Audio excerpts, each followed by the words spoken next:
ലോകസമാധാനത്തിനായി സ്നേഹത്തിന്റെ സന്ദേശവുമായി Athirampuzha saint Aloysius സ്കൂളിൽ ഹിരോഷിമ ദിനാചരണം നടത്തി.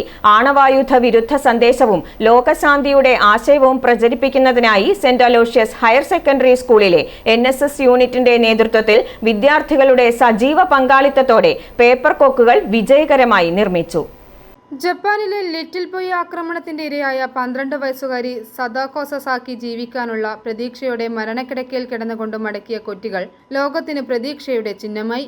അതിന്റെ അവിസ്മരണീയമായ ഓർമ്മ പുതുക്കിക്കൊണ്ടാണ് 1500-ലധികം കൊക്കുകൾ ചുരുങ്ങിയ സമയം കൊണ്ട് വിദ്യാർത്ഥികൾ ഒരുമിച്ച് നിർമ്മിച്ചത്. School administrator reverend father Aneesh Kamichery അധ്യക്ഷത വഹിച്ചു. അതിരമ്പുഴ ഗ്രാമപഞ്ചായത്ത് പ്രസിഡന്റ് ജോസ് അമ്പലക്കുളം പരിപാടി ഉദ്ഘാടനം ചെയ്തു.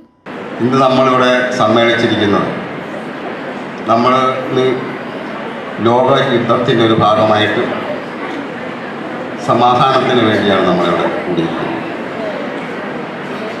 അമേരിക്കയുടെ ബോംബാക്രമണത്തിലെ ഹിരോഷിമ എന്ന രാജ്യം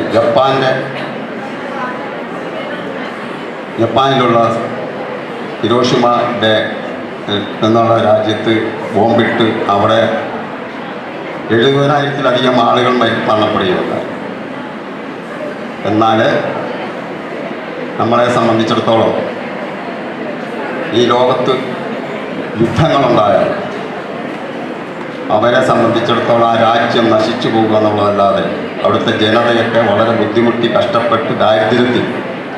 MG സർവകലാശാല school of letters professor doctor Rajesh V Nair മുഖ്യ സന്ദേശം നൽകി. Principal Binu John, head mistress Roshni Jacob, mother PTA president Nisha Sajan, staff secretary doctor Jisha Mol Alex എന്നിവർ സംസാരിച്ചു. NSS programme officer doctor Biji K Sebastian, മുൻ programme officer Renu Joseph, Joel John, NSS leaders Alpha Maria, Alan Shaji, Swathi Shibu, Sivakrishnan എന്നിവരുടെ നേതൃത്വത്തിലാണ് പരിപാടി സംഘടിപ്പിച്ചത്. i4U news, Ettumanoor.